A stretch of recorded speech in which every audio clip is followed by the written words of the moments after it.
Hi sir, good evening to everyone. 185 ఒకసారి బ్రీఫ్గా చెప్పుకొని ఆ తర్వాత 186కి వెళ్తాము. ఆర్గనాన్ ఆఫ్ మెడిసిన్ అని ఉన్నట్లయితే 185 రెఫర్ చేయండి, చూడండి. Among the one-sided disease, an important place is occupied by the so-called local melodies, by which term is signified those changes and ailments that appear on the external parts of the body. ఈ one-sided డిసీజెస్లో ఈ local melodies అనేవి ప్రధానమైన స్థానాన్ని పోషిస్తున్నాయి అనేసి చెప్తున్నారు.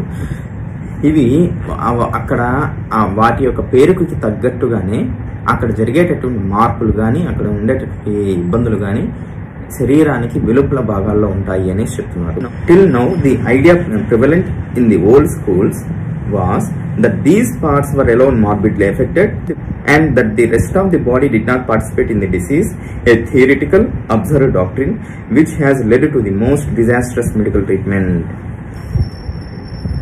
సరే, ఇప్పటి వరకు అంటే హనుమాన్ గారు 200 సంవత్సరాల క్రితం ఆర్గనాన్ రాయటం జరిగింది, కానీ అది ఇప్పటికీ స్టిల్ సేమ్ అదే ఫాలో అవుతున్నారు మిగిలిన ఓల్డ్ స్కూల్స్ ఆఫ్ మెడిసిన్స్ అందరూ కూడా. అంటే అది ఇప్పటికీ కూడా అథెంటిక్గా ఉందన్నమాట. ఇవి ఎలా అయితే మన యొక్క ఇతిహాసాలు పురాణాలు అవి ఎంత అథెంటిక్గా ఉంటాయో మనకు ఆర్గనాన్లో హనుమాన్ గారు చెప్పినటువంటి ప్రతి ఒక్క విషయం కూడా అంత అథెంటిసిటీ అనేది ఉంది. Okay, and next, till now the idea prevalent in the old schools was that these parts were alone morbidly affected and that the rest of the body did not participate in the disease, a theoretical observed doctrine which has led to the most disastrous medical treatment. అంటే అవి శరీరానికి వెలుపల భాగాల్లో ఉన్నాయి కాబట్టి ఆ భాగం ఒకటి మాత్రమే అనారోగ్యమైనటువంటి కండిషన్ లో ఉంది, మిగిలిన శరీరం అంతా కూడా ఆరోగ్యంగానే ఉంది అనేసి అప్పటి వరకు చెప్పుకుంటున్నటువంటి బాగా ప్రబలంగా ఉన్నటువంటి ఆలోచన అన్నమాట. సో ఈ యొక్క ఆలోచన, ఈ యొక్క సిద్ధాంతం అనేది చాలా అసంబద్ధమైనది, అర్ధరహితమైనటువంటిది. సో దీన్ని బేస్ చేసుకొని ఇచ్చినటువంటి మెడికల్ ట్రీట్మెంట్స్ అన్ని కూడా అత్యంత వినాశకరమైనటువంటి వైద్య చికిత్సకి దారి తీసింది. The most medical disastrous treatment అనమాట. అంటే అత్యంత వినాశకరమైనటువంటి వైద్య చికిత్సకి దారి తీసింది అని చెప్తున్నారు అనమాట. దీనికి ఫర్ ఎగ్జాంపుల్ ఒక రింగ్వామ్ అనే కంప్లైంట్ అనేది ఉంది. ఆ రింగ్వామ్ అనే కంప్లైంట్ బయట ఎక్స్ప్రెస్ అయ్యింది అంటే లోపల ఎక్కడో ట్యూబర్కులర్ బ్యాక్గ్రౌండ్ అనేది ఉంది అని. సో దాన్ని వదిలేసి ఓన్లీ ఈ రింగ్వామ్ అంటే ఈ రింగ్వామ్ వచ్చింది అంటే ఆ లోపల ఉన్నటువంటి ఇంటర్నల్ డిసీజ్ చర్మం మీద ఈ రకంగా సైన్ లాగా ఈ రింగ్వామ్ అనే రూపంలో సూచిస్తుంది అన్నమాట. ఏంటిది? ఇంటర్నల్ గా ఉన్నటువంటి ఆ డిసీజ్ మొత్తాన్ని కూడా ఈ తామర రూపంలో చర్మం మీద బయట పెట్టింది. సో దాన్ని వదిలేసి ఈ తామర అనేది ఇక్కడ ఓన్లీ స్కిన్ కి పరిమితమైనది, అది కూడా స్కిన్ కి కూడా ఎక్కడుంటే ఆ భాగం మాత్రమే ఎఫెక్ట్ అయింది, ఇంటర్నల్ గా ఉన్నటువంటి ఎటువంటి జబ్బు లేదు అనేసి దాన్ని మాత్రమే మెడిసిన్ ఇచ్చేసి టాపికల్ ఆయింట్మెంట్స్ ఇచ్చేసి సప్రెషన్ చేయటం అనేది చాలా వినాశకరమైన ట్రీట్మెంట్స్ కి దారితీసింది అనేసి చెప్తున్నారు. ఒక రింగ్వామ్ అనే కాదు, ఇంకా ఎటువంటి కంప్లైంట్స్ అయినా ఇప్పుడు ఆనెలు ఉన్నాయి, ఆనెలు కూడా ట్యూబర్కులర్ బ్యాక్గ్రౌండ్ లోనే వస్తుంది. ఇప్పుడు ఆనెలు ఉన్నాయి కదా అనేసి దాన్ని కట్ చేసి తీసేయటం, ప్లాస్టర్ వేసి తీసేయటం ఇలాంటివి చేస్తుంటారు. ఆనెలు కానివ్వండి, పులిపిర్లు కానివ్వండి, ఇటువంటి మెకానికల్ గా తొలగించడం అనేది చాలా అర్ధరహితమైనది. నెక్స్ట్ దానివల్ల ఎన్నో సైడ్ ఎఫెక్ట్స్ అనేవి వస్తున్నాయి అనమాట. అంటే ఇప్పుడు హనుమాన్ గారు ఎప్పుడో 200 సంవత్సరాల క్రితం రాశారు కదా, సో అది ఇప్పటికీ వ్యాలిడా అంటే మనం యాజ్ ఏ హోమియోపతి డాక్టర్స్ గా మనం ఇన్ని ఎగ్జాంపుల్స్ చెప్తూ మనం చెప్తున్నాం. అలోపతి డాక్టర్స్ వాళ్ళ తోలో వాళ్ళ ఆలోచనలో వాళ్ళు చెప్తుంటారు. కానీ ఒక కామన్ మ్యాన్ అనేది ఎవరిని నమ్మాలి? ఏది సత్యం అంటే ఇప్పుడు ఫలానా రింగ్వామ్ అనేది ఉంది, లేదా ఫలానా ఆన్ అనేది ఉంది, దాన్ని ఇంటర్నల్ గా ట్రీట్మెంట్ చేయకుండా ఓన్లీ ఎక్స్టర్నల్ గానే దాన్ని ట్రీట్మెంట్ చేసినప్పుడు అది మళ్ళీ మళ్ళీ రిపీట్ అవుతూనే ఉంటుంది. ఇది కొన్ని సంవత్సరాల పాటు, కొన్ని దశాబ్దాల పాటు ట్రీట్మెంట్ చేస్తున్నటువంటి ఏ డాక్టర్కి అది మనస్సాక్షితో స్పృహతో అది అర్థం కాకపోయినా ఆ సఫర్ అయ్యేటటువంటి ఇండివిజువల్ మనకు బాగా అర్థమవుతుంది. అంటే ఈ కామన్ మ్యాన్ కి ఎవరైతే వ్యాధితో ఇబ్బంది పడుతున్నారో వాళ్ళకి అది బాగా అర్థమవుతుంది. సో అక్కడ నేచర్ ఏం చెప్తుంది అంటే ఇంటర్నల్ గా ఉన్నటువంటి డిసీజ్ ని ట్రీట్మెంట్ చేయకుండా నువ్వు పైకి కనపడేటటువంటి దాన్ని మాత్రమే ఏదో ఒకటి ఇచ్చి సపరేషన్ చేసినంత మాత్రాన అది మళ్ళీ మళ్ళీ రిపీట్ అవుతూనే ఉంటది. అంటే ఇది ఎక్స్టర్నల్ గా కనపడేటటువంటి కంప్లైంట్ అంతా కూడా ఇంటర్నల్ గా ఉన్నటువంటి డిసీజ్ ని సూచిస్తుంది. ఆ ఇంటర్నల్ గా ఉన్నటువంటి డిసీజ్ మొత్తాన్ని కూడా ప్రాతినిధ్యం వహిస్తూ ఇక్కడ చర్మం మీద ఏ తామర రూపంలోనో, ఏ ఆనెల రూపంలోనో, ఏ పులిపుల రూపంలోనో అది బయటపడింది. సో దాన్ని నువ్వు తీసేయటం వల్ల ఇంటర్నల్ గా జబ్బు ఇంకా ఇంకా అంతకంతా పెరుగుతూనే పోతుంది తప్పితే ఎప్పటికీ నయం అవ్వదు. అంటే ఇప్పుడు ప్రెసెంట్ దీంట్లో అలోపతిక్ దాంట్లో చాలా మోస్ట్ అడ్వాన్స్డ్ ట్రీట్మెంట్స్ వచ్చాయి అనేసి చెప్తుంటారు. మిగిలిన ఎక్కడైనా కూడా అంటే ఈ పులిపులని మెకానికల్ గా తీసేయటం అనేది ఒక సెలూన్ షాపు దగ్గర నుంచి, ఒక బ్యూటీషియన్ దగ్గర నుంచి, ఒక ఆయుర్వేదిక్ డాక్టర్, ఒక అలోపతిక్ డాక్టర్, ఇంకా స్కిన్ డెర్మటాలజిస్టులు అందరూ కూడా తీసేస్తూ ఉంటారు. కానీ అలా తీసేయటం వల్ల జరిగే అనర్థాలను ఆలోచించి గుర్తించి చెప్పింది ఒక హనుమాన్ గారు. నెక్స్ట్ దాన్ని మనం ఫాలో అవుతున్నది హోమియోపతి డాక్టర్లు మాత్రమే ఇది ఫాలో అవుతారు అనమాట. మిగిలిన ఏ వైద్య విధానం కూడా ఈ యొక్క విషయాన్ని చెప్పరు. ఓకే, అప్పటికి ఇప్పటికి జరిగిన అడ్వాన్స్మెంట్స్ ఏంటంటే ఒకప్పట్లో సెలూన్ షాప్ లో కత్తితో ఇలా కోసి తీసేసేవారు. తర్వాత ఏదో గుర్రపు వెంట్రుక అది షార్ప్ గా ఉంటుంది, దాన్ని గట్టిగా టైట్ గా కట్టేస్తే పులుపు రాలిపోతుంది కొన్ని రోజులకి, బ్లడ్ సర్క్యులేషన్ లేక అని చెప్పేవాళ్ళు. ఆ తర్వాత ఎలక్ట్రికల్ కాటరీతో ఇచ్చేస్తారనమాట. తర్వాత లేజర్ ట్రీట్మెంట్. సో ఇక్కడ వచ్చేటటువంటి అడ్వాన్స్మెంట్ అంతా కూడా ఆ ఉన్న పులుపుని ఏ రకంగా తొలగించాలి అనే దాని గురించి ఆలోచిస్తున్నారు తప్పితే అక్కడ ఉన్న పులుపుని తొలగించడం ద్వారా ఇంటర్నల్ గా ఉన్నటువంటి జబ్బుని ఏమాత్రం నయం చేయట్లేదు. అండ్ నెక్స్ట్ ఇది వేరొక రూపంలో వ్యాధి అనేది ఇంకొక రూపంలో రిప్రజెంటేషన్ కి వెళ్తుంది, మోడిఫై అవుతుంది అనేసి ఎవ్వరూ గుర్తించట్లేదు అనమాట. సో ఇక్కడ వచ్చేటువంటి ఈ అడ్వాన్స్మెంట్స్ అన్ని కూడా అనవసరం. ఎందుకంటే హోమియోకి అలోపతికి మెయిన్ డిఫరెన్స్ ఏంటంటే ఇక్కడ ఈ లోకల్ మెలడీస్ ని ట్రీట్మెంట్ చేసే దాంట్లో ఇంకా చాలా అత్యంత డిఫరెన్స్ అనేది కనబడుతూ ఉంటుంది. సరే, ఇక్కడ లోకల్ గా వాటిని ట్రీట్ చేసినందువల్ల ఏం జరుగుతుంది, లేదా ఇంటర్నల్ గా ట్రీట్ చేయటం వల్ల ఏం జరుగుతుంది? లోకల్ గా ట్రీట్మెంట్ చేయటం వలన బయటికి అక్కడికక్కడ మొత్తంగా క్లియర్ అయిపోయినట్టుగా అనిపించవచ్చు. కానీ అదే రింగ్వాము ఇంటర్నల్ గా సపరేషన్ జరగటం వల్ల ఏ డస్ట్ అలర్జీకి దారితీస్తుంది, దాని తర్వాత ఈ ఆయాసాలకి దారితీస్తుంటారు అనమాట. సో దీనికి ప్రూఫ్ ఏంటి అంటే ఒక ఆయాసం కేసు అంటే మనం కానీ ఆ పాస్ట్ హిస్టరీ కానీ తీసుకున్నట్లయితే ఆల్మోస్ట్ 10లో ఒక 5-6 కేసుల్లో కాస్త ఈ ఆయాసాలు ఉన్న వాళ్ళలో పాస్ట్ హిస్టరీలో రింగ్వామ్ అనేది ఉంటుంది, ఫ్యామిలీ హిస్టరీలో టీబీ అనేది ఉంటుంది అన్నమాట. సో అది మనకు స్పష్టంగా అవగతం అవుతూ ఉంటుంది. సో ఇప్పుడు ఇంటర్నల్ గా ట్రీట్మెంట్ చేయటం వల్ల ఏం చేస్తుంది అంటే, ఇప్పుడు ఇంటర్నల్ గా ట్రీట్మెంట్ చేయటం వల్ల ఇంటర్నల్ గా ఉండేటటువంటి వ్యాధిలో మార్పులు వస్తూ ఇక్కడ ఎక్స్టర్నల్ గా దాని యొక్క రిప్రజెంటేషన్, దాని యొక్క ప్రాతినిధ్యం వహిస్తూ ఏ కంప్లైంట్ అయితే ఉంటుందో చర్మ వ్యాధి అది ఆటోమేటిక్ గా తగ్గుతుంది అనమాట. అది తగ్గటమే కాకుండా అది ఇంకొక రూపంలో ఎటువంటి సైడ్ ఎఫెక్ట్స్ ని అది క్రియేట్ చేయదు. అది స్పష్టమైనటువంటి వాస్తవం అన్నమాట. అది అండ్ నెక్స్ట్ ఇది పేషెంట్స్ గా వాళ్ళు గమనించుకున్నా అది అర్థమైపోతుంది. ఎప్పుడైతే ఎక్స్టర్నల్ గా వీటిని తొలగించుకోవడం జరుగుతుందో ఆ తర్వాత తప్పనిసరిగా ఇన్ఎవిటబుల్ గా ఏదో ఒక కంప్లైంట్ అనేది వస్తుంది. కానీ మిగిలిన వాళ్ళందరూ కూడా ఏ పార్ట్కి ఆ పార్ట్ డివైడ్ చేసి చూసుకోవటం వలన, అంటే చర్మానికి డెర్మటాలజిస్టులు, ఈ నోస్ రిలేటెడ్ అలర్జిక్ కంప్లైంట్స్ కి ఈఎన్టీ, తర్వాత ఈ లంగ్ రిలేటెడ్ ఆయాసాలకి పల్మనాలజీ, ఇలా డిఫరెంట్ గా చూస్తున్నారు కాబట్టి అది వాళ్ళకి అర్థం కావట్లేదు. కానీ హోలిస్టిక్ అప్రోచ్ తో కానీ చూసినట్లయితే ప్రతి ఒక్క హోమియోపతి డాక్టర్ కి అది అర్థమవుతుంది. నెక్స్ట్ ప్రతి ఒక్క లేమెన్ కి కూడా అర్థమైపోతుంది అనమాట. ఎందుకంటే వాళ్ళకి ఈ డిఫరెంట్ భాగాల్లో అనారోగ్యం వచ్చినప్పుడు డిఫరెంట్ డాక్టర్లను కలుస్తుంటారు. కానీ వాళ్ళకి మటుకు వాళ్ళ శరీరంలోనే జరిగిన మార్పులను వాళ్ళ మాత్రం కొంచెం అబ్జర్వేటివ్ స్కిల్స్ ఉన్నా ఏ మాత్రం మనం కొంచెం చెప్పినా అర్థమైతే అది అర్థం చేసుకుంటారు అన్నమాట. సో ఏ డాక్టర్ని నమ్మాలి అనే దానికన్నా నేచర్ ఏం చెప్తుంది అనే దాన్ని మనం ఎక్కువ అథెంటిక్ గా మనం తీసుకోవాలన్నమాట. ఓకే, ఇక్కడ నేచర్ ఏం చెప్తుంది అంటే ఆ స్కిన్ కంప్లైంట్ ని ఎక్స్టర్నల్ గా తీసేయటం వలన జరిగేటువంటి అనర్థాలు అనేవి మీకు అతి త్వరలోనే ఎక్స్ప్రెస్ అవుతుంది అనమాట, వేరొక రూపాల్లో, వేరొక సైడ్ ఎఫెక్ట్స్ రూపంలో. ఓకే, నెక్స్ట్ ఇంకోటి, ఇది till now the idea prevalent in the old schools was that these parts were alone morbidly affected and that the rest of the body did not participate in the disease. ఇది materialistic thinking ఉన్నంత కాలం, అంటే ఇంకొక 200 సంవత్సరాలు కానివ్వండి, ఇంకో 2000 సంవత్సరాలైనా కానివ్వండి, ఇది ఎప్పటికీ అబ్సర్డ్ స్టేట్మెంటే. కానీ దాన్ని గుర్తించగలిగేది ఎవరంటే ఒక హోమియోపతి డాక్టర్లు మాత్రమే, ఈ సైంటిఫిక్ క్లైమ్స్ లో చేసే వాళ్ళకి మాత్రమే ఇది అర్థమవుతుంది అనమాట.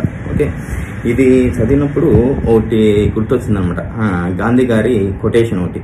అంటే అహింస గురించి మాట్లాడుతూ, ఎప్పుడు ప్రజలందరూ అహింస వైపు నడుస్తారు, మీ మార్గంలో మీరు చెప్పినట్టు అహింస మార్గం ఎప్పుడు నెలకొల్పుతుంది ఈ సమాజంలో అని ఒక ఇంటర్వ్యూలో అడిగినప్పుడు గాంధీ గారు ఓ మాట చెప్తారనమాట.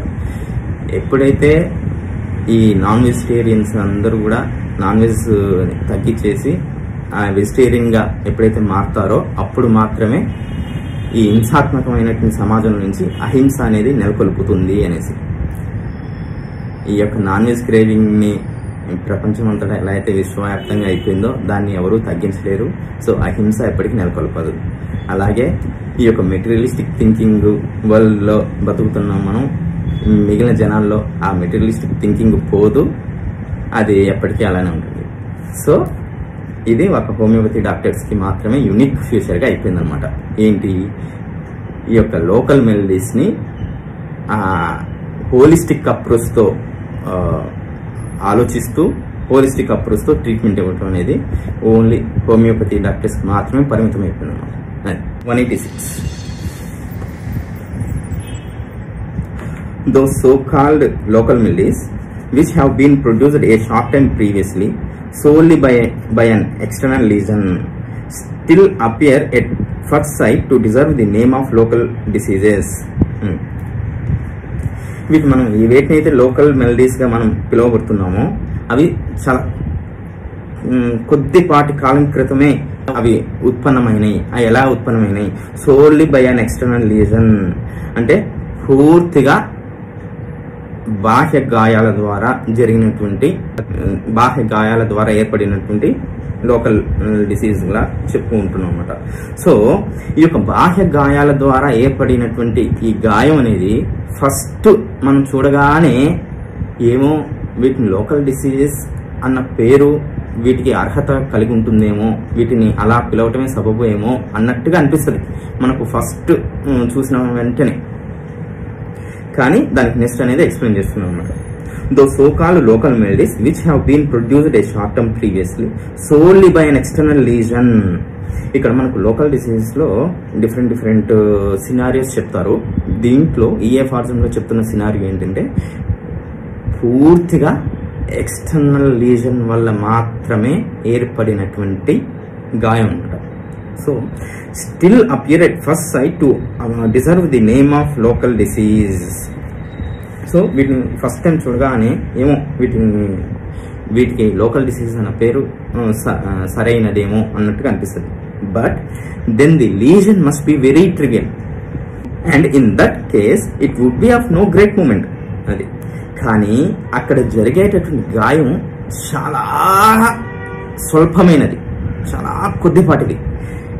But then the lesion must be very trivial, చాలా కొద్దిపాటిది, చాలా స్వల్పమైనది. And in that case it would be of no great moment. అదేం పెద్ద చెప్పుకోదగ్గ విషయం ఏం కాదు. For in the case of injuries accruing to the body from without, if they be at all severe, the whole organism sympathizes, there occur fever, etc. For in the case of injuries accruing to the body from without, ఎందుకంటే శరీరానికి బయట నుండి గాయాలు సంభవించినప్పుడు if they be at all severe, ఒకవేళ అవి severe గాని అయినట్లయితే the whole living organism sympathises, there occur fever etcetera. ఒకవేళ ఇలాంటి బాహ్య గాయాలు ఎక్స్టర్నల్ లీజన్స్ గాని జరిగినట్లయితే ఈ యొక్క ఇంజురీస్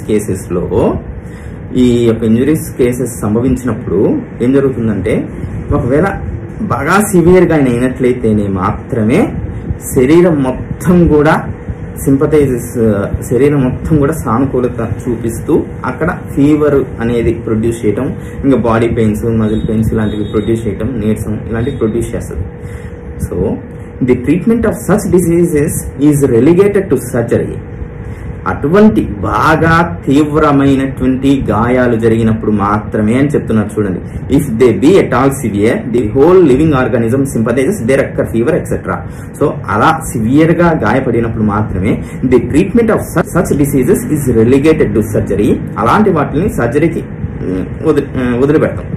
ఎప్పుడు అలా సివియర్ ఇంజురీస్ లో సర్జరీకి వదిలిపెట్టడం అది ఎంతవరకు కరెక్ట్, ఎలాంటి సందర్భాల్లో అది కరెక్ట్ అవుతుంది అనేసి నెక్స్ట్ చెప్తున్నారు.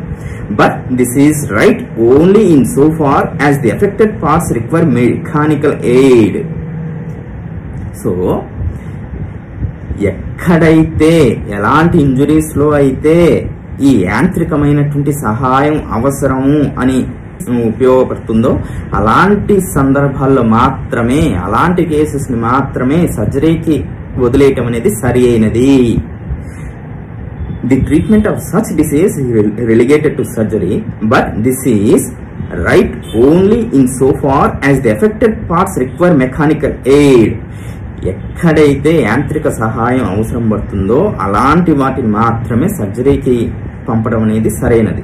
Wear by the external obstacles to the cure. అసలు ఎందుకు సర్జరీకి వదిలేయాల్సి వస్తుంది అంటే, whereby the external obstacles to the cure అంటే ఈ బాహ్య, అంటే అక్కడ నివారణ అవ్వడానికి బాహ్య అడ్డంకులు అనేసి ఏవైతే చెప్పుకుంటున్నామో వాటిని తొలగించడం కోసం మాత్రమే వాటిని సర్జరీకి వదిలేయాల్సి వస్తుంది.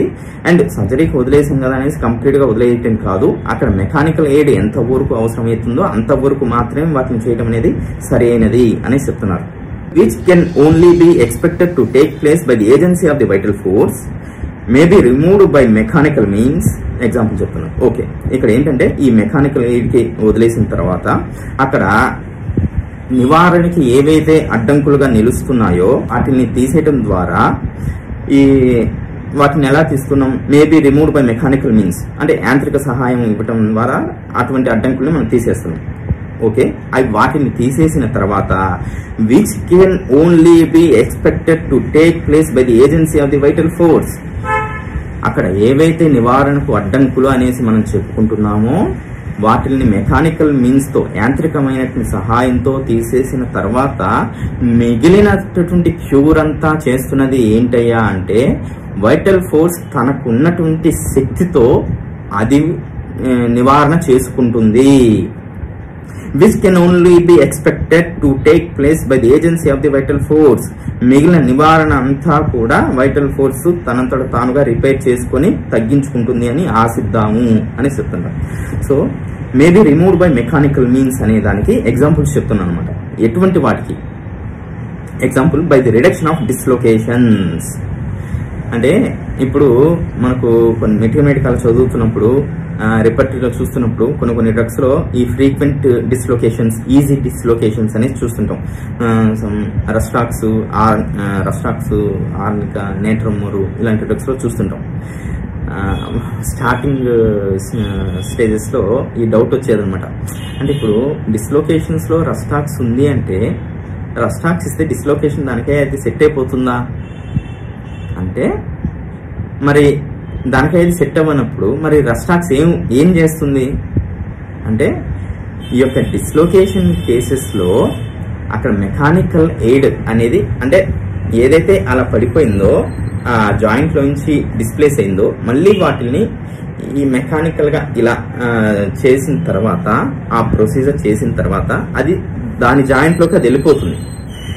తర్వాత చేసేదంతా ఏంటంటే, అక్కడ అసలు డిస్లొకేషన్ ఎందుకు జరిగింది, అక్కడ ఆ జాయింట్ క్యాప్సూల్లో ఉన్నటువంటి లిగమెంట్స్ కానీ టెండాన్స్ కానీ వాటి యొక్క స్ట్రెంగ్త్ ని కోల్పోయి లాక్సిటీ రావటం వలన, అక్కడ లూజ్ గా అయిపోవటం వలన ఆ జాయింట్ అనేది అలా డిస్ప్లేస్ అయింది.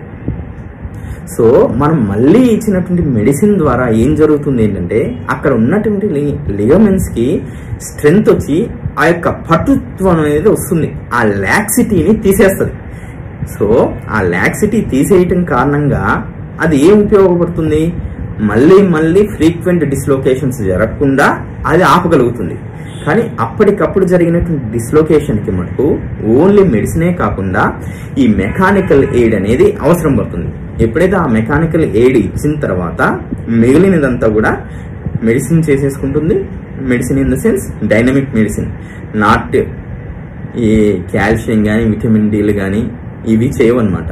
ఓకే, అంటే ఆ డైనమిక్ వైటల్ ఫోర్స్ అనేది will cure the remaining process అనమాట. ఓకే, ఈ మెకానికల్ మీన్స్ మూలంగా ఎటువంటి వాటిని మనం చేయాలి, ఎటువంటి వాటికి మెకానికల్ ఎయిడ్ అవసరం పడుతుంది అనేసి ఎగ్జాంపుల్స్ చెప్తూ, by the reduction of dislocations, by bandages to bring together the lips of wounds.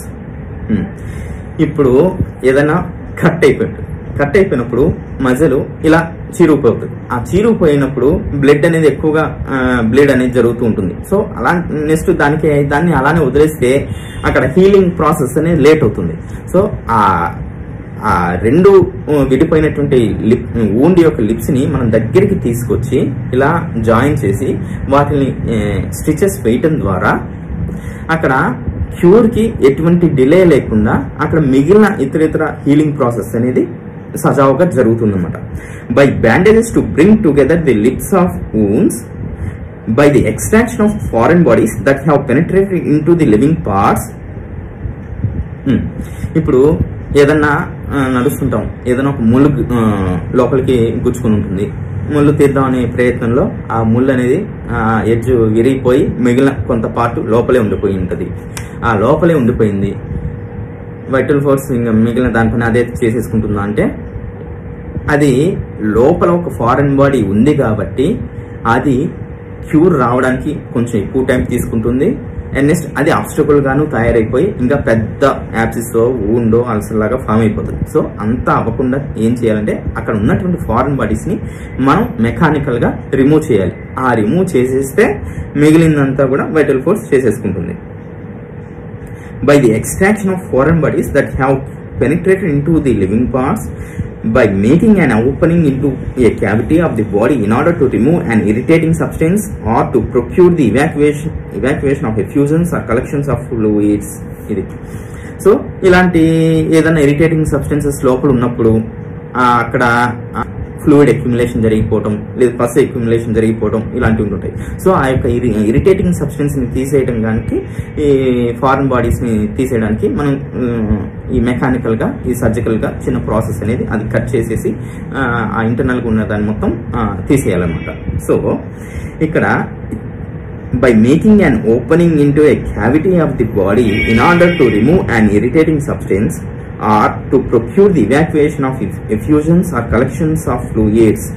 ఈ మాట అన్నారు కదా అనేసి ఈ ప్లూరల్ క్యావిటీలో జరిగిన అక్యుములేట్ అయిపోయినటువంటి సీరియస్ ఫ్లూయిడ్ కానీ లేదంటే పస్సుని కానీ తీసేయమని అన్నారనేది కాదు హానిమన్ గారు. అవి వైటల్ ఫ్లూయిడ్స్. ఇక్కడ ఏం చెప్తున్నారు, by making an opening in to A cavity of the body in order to remove an irritating substance. అక్కడ ఈ యొక్క ఫారెన్ బాడీ ఉండటం, అక్కడ ఏదైనా ఇరిటేటింగ్ సబ్స్టెన్స్ ఉండటం కారణం చేత అక్కడ ఏమన్నా ఇన్ఫ్యూజన్స్ జరిగాయి అనుకోండి, అలాంటి వాటిని తీసేయమంటున్నారు తప్పితే అక్కడ ఏదైనా ఒక యాప్సిస్ ఫామ్ అయిపోయింది, ఆ యాప్సిస్ ఫామ్ అయిపోయింది, లోపలంతా పస్ అనేది ఉంది, సో దాన్ని కట్ చేసి లోపల ఉన్న ఫ్లూయిడ్ మొత్తాన్ని, లోపల ఉన్నటువంటి ఎఫ్యూజన్ మొత్తాన్ని తీసేయమని కాదు.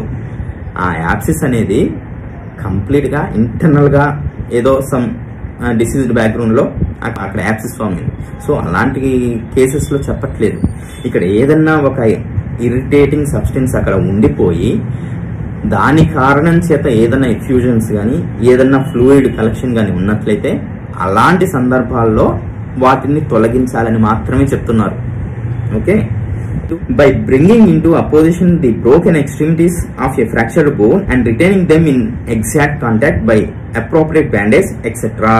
ఇప్పుడు బోన్స్ ఏదైనా విరిగిపోయాయి, ఆ విరిగిపోయినప్పుడు పిఓపి కట్లు అంటారు, అంటే పిండి కట్ అంటారు. అంటే ఆ యొక్క బోన్స్ మన యొక్క మూమెంట్స్ ఇవ్వటం చేత ఆ యొక్క బ్రోకెన్ బోన్స్ అటు ఇటు కదలకుండా మాల్ యూనియన్ జరగకుండా ఉండడానికి ఈ పిండి కట్లు కడుతుంటారు. అలాంటివి కానీ లేదు, ఒకవేళ బాగా కాంపౌండ్ ఫ్రాక్చర్ అయిపోయింది, బాగా బోన్ ఇలా ఇరిగిపోయింది, అలా పెట్టిన తర్వాత దానికి సపోర్టివ్ గా ఏదైనా స్టీల్ ప్లేట్స్ అవసరం అవుతాయి, అలాంటివన్నా వేయటం కానివ్వండి, అలాంటివి వేయాలి. By bringing into opposition the broken extremities of a fractured bone and retaining them in exact contact by appropriate bandage etcetera. Okay, ఇలాంటివి మెకానికల్ మీన్స్ తో చేయాల్సినవి ఇలాంటివి అనమాట.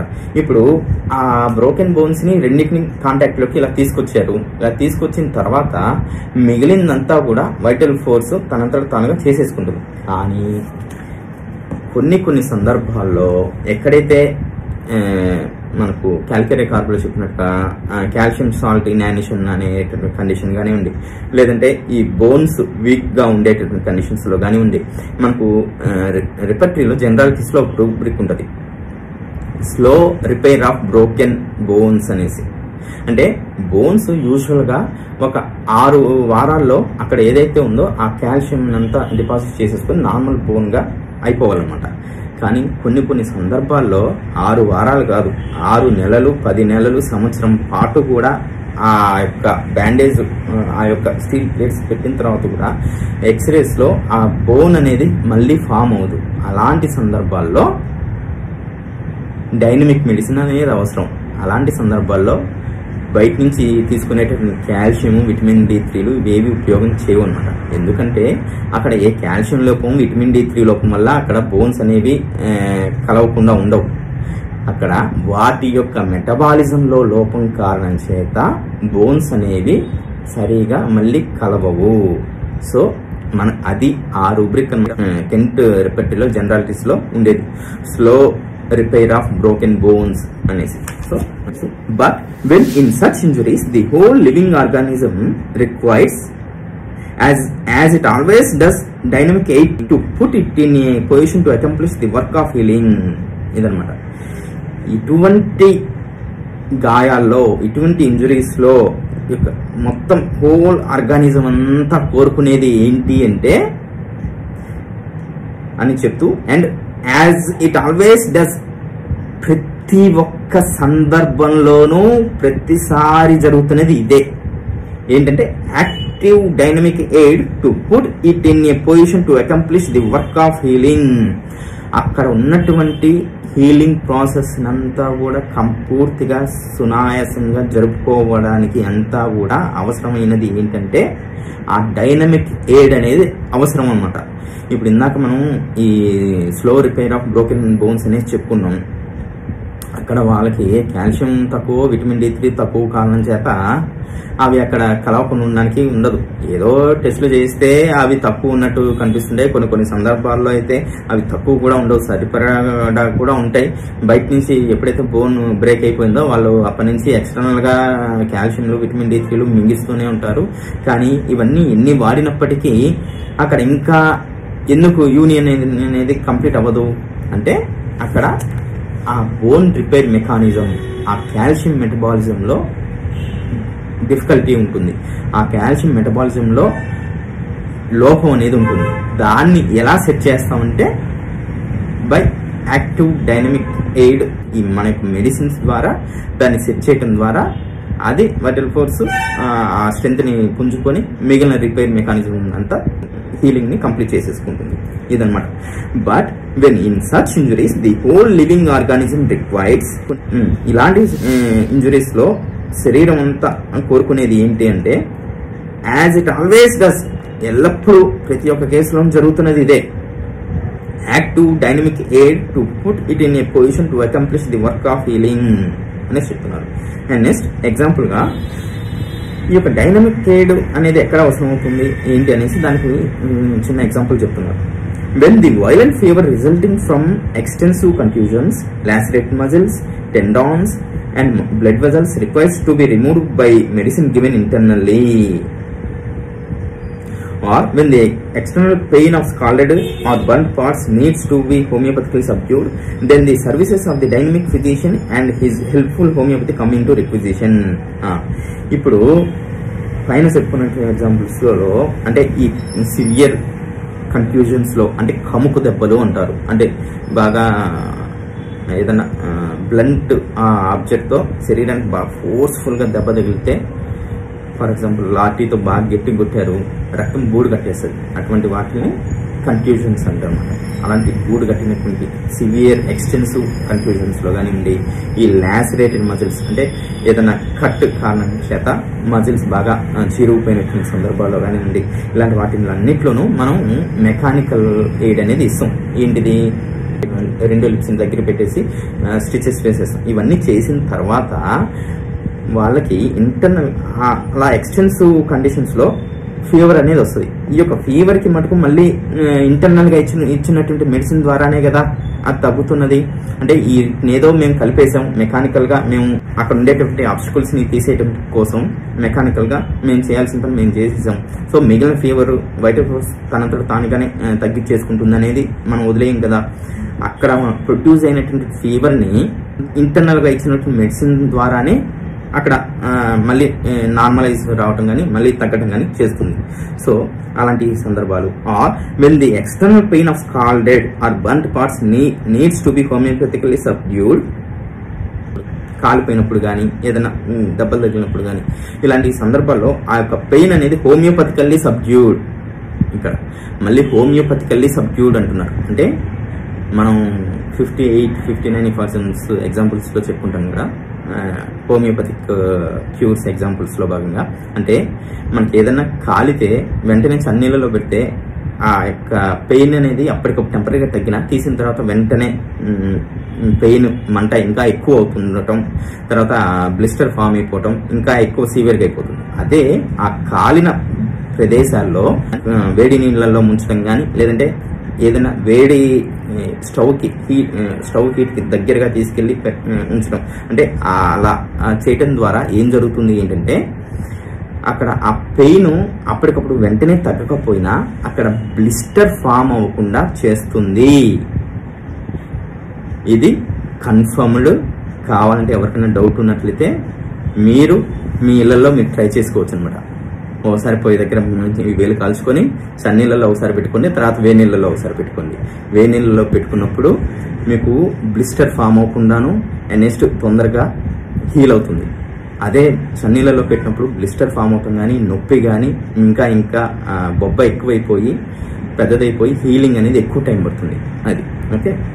సో ఇలా హోమియోపతికల్ గా సబ్డ్యూ చేసిన తర్వాత అక్కడ then the services of the dynamic physician and his helpful homoeopathy come in to requisition. అప్పటికి అక్కడ ఇంకేదన్నా నయం చేసుకోవాల్సింది ఏదన్నా ఉన్నట్లయితే అప్పుడు డైనమిక్ ఫిజిషియన్ అనేది ఇన్వాల్వ్మెంట్ అనేది సహాయం అనేది అవసరం పడుతుంది అనేసి చెప్తున్నారు. ఇక్కడ డైనమిక్ ఫిజిషియన్ అని ఎందుకు చెప్తున్నారు ఏంటంటే పై ఎఫార్డర్ మొత్తంలో కూడా మెకానికల్ గా సపోర్టివ్ గా ఇవ్వాలి అని చెప్తున్నారు.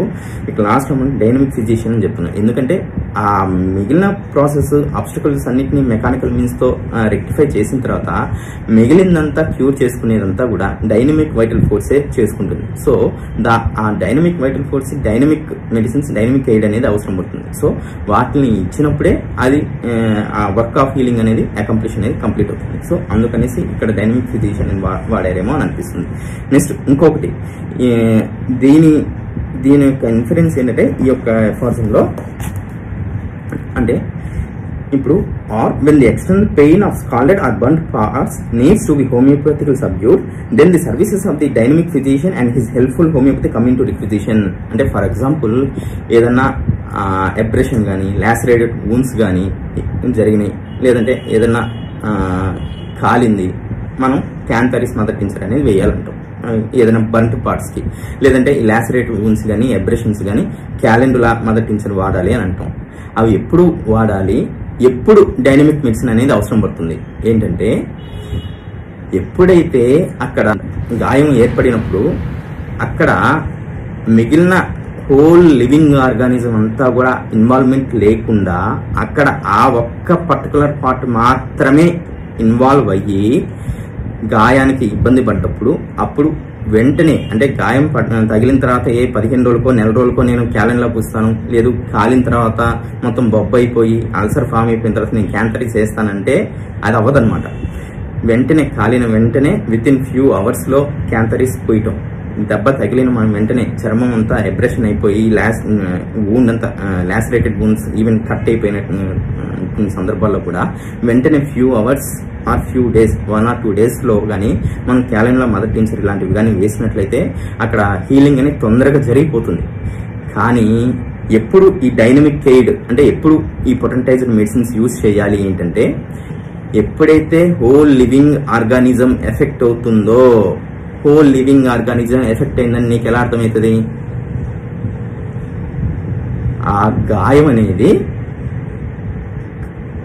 హీలింగ్ ప్రాసెస్లో సజావుగా అండర్ హెల్దీ కండిషన్స్లో హీలింగ్ ప్రాసెస్ని స్టార్ట్ అయిపోవాలి. కానీ ఆ గాయం తగలటం చేత మనకు ఫీవర్ అలాంటివి ఏదన్నా ప్రొడ్యూస్ అయినప్పుడు, లేదంటే ఆ గాయం ఆ ఇంజురీ దగ్గర నుంచి ఫస్ట్ డిశ్చార్జ్ రావటం, లేదంటే ఇంకేదైనా అఫెన్సివ్ డిశ్చార్జులు రావటం ఇలాంటివి ఉంటాయి.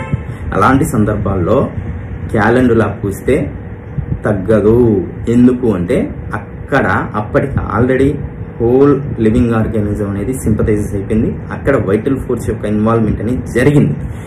ఎప్పుడైతే వైటల్ ఫోర్స్ యొక్క ఇన్వాల్వ్మెంట్ జరుగుతుందో అప్పుడు మాత్రమే అటువంటి ఆ సీరియస్ డిశ్చార్జ్ని ప్రొడ్యూస్ చేయటం కానీ పస్ డిశ్చార్జ్ని ప్రొడ్యూస్ చేయటం కానీ అలాంటి సందర్భాల్లో జరుగుతుంది అన్నమాట.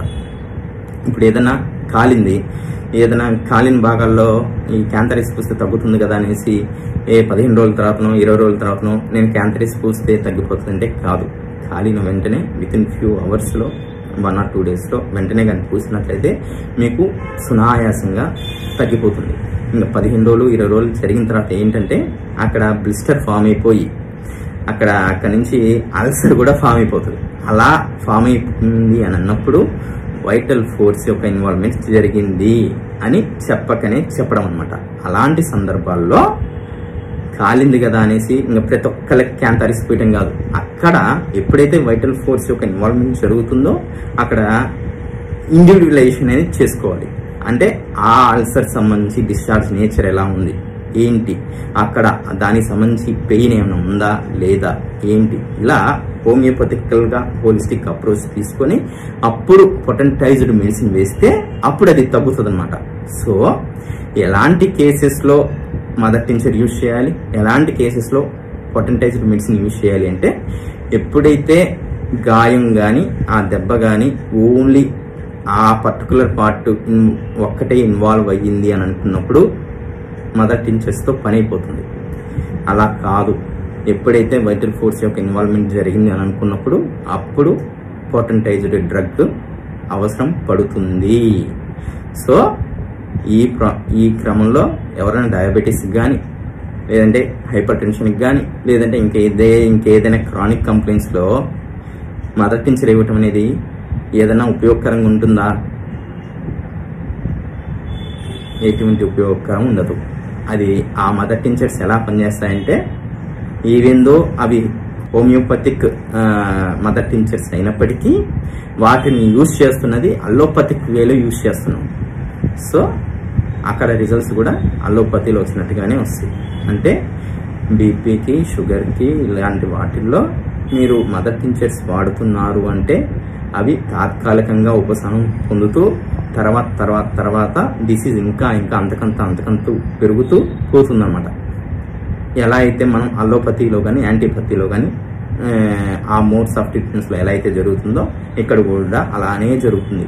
ఈవెన్ దో మనం ఇచ్చింది హోమియోపతిక్ మెడిసిన్ అయినప్పటికీ బట్ హోమియోపతిక్ ప్రిన్సిపల్స్ని అనుసరించి ఇవ్వట్లేదు. నువ్వు ఇస్తున్నది అల్లోపతిక్గా ఇస్తున్నావు కాబట్టి అది అల్లోపతిక్గానే పనిచేస్తుంది. అది ఓకే. ఇంకొకసారి చదివేసి కంప్లీట్ చేసేస్తాను. 186. Those so-called local melodies which have been produced a short term previously solely by an external lesion, అంటే ఓన్లీ బాహ్య గాయాల ద్వారా మాత్రమే ఏర్పడింది, still appear at first sight to deserve the name of local diseases. So వీటిని చూడగానే local diseases లాగానే అనిపిస్తున్నాయి అన్నట్టుగానే అనిపిస్తుంది. But then the lesion must be very trivial. అది చాలా కొద్దిపాటి లీజన్, అది చాలా కొద్దిపాటిదే అనమాట, చాలా స్వల్పమైనది, అదేం పెద్ద చెప్పుకునేంత గాయం కూడా కాదనమాట. And in that case it would be of no great moment for in the case of injuries accruing to the body from without. బయట నుంచి ఇలాంటి ఇంజురీస్ జరిగినప్పుడు, శరీరానికి బయట నుంచి సంబంధించినప్పుడు ఏం జరుగుతుందంటే, for in the case of injuries accruing to the body from without, if they be at all severe, the whole living organism sympathizes, there occur fever, etc. The treatment of such disease is relegated to surgery, but this is right only in so far as the affected parts require mechanical aid. యాంత్రిక సహాయం ఎక్కడైతే అవసరం పడుతుందో అలాంటి వాటిలో మాత్రమే ఇది సరైనది. whereby the external obstacles to the cure which can only be expected to take place by the agency of the vital force. మిగిలిన వర్క్ అంతా కూడా వైటల్ ఫోర్స్ శక్తితోనే నయం చేసేసుకుంటుంది. may be removed by mechanical means, example by reduction of dislocations, by bandages to bring together the lips of wounds, by extraction of foreign bodies that have penetrated into the living parts, by making an opening into a cavity of the body in order to remove an irritating substance or to procure the evacuation of effusions or collections of fluids, by bringing into apposition the broken extremities of a fractured bone and retaining them in exact contact by an appropriate bandage, etc. But when in such injuries the whole living organism requires, as it always does, active dynamic aid to put it in a position to accomplish the work of healing. Example, when the violent fever resulting from extensive contusions, lacerated muscles, tendons and blood vessels requires to be removed by medicine given internally. ఇలాంటి సందర్భాల్లో జరిగినప్పుడు, ఆ fever వచ్చినప్పుడు internal గా తీసుకున్న medicine తో మాత్రమే fever అనేది తగ్గుతుంది కదా. So or when the external pain of scalded or burn parts needs to be homoeopathically subdued, then the services of the dynamic physician and his helpful homoeopathy come in to requisition.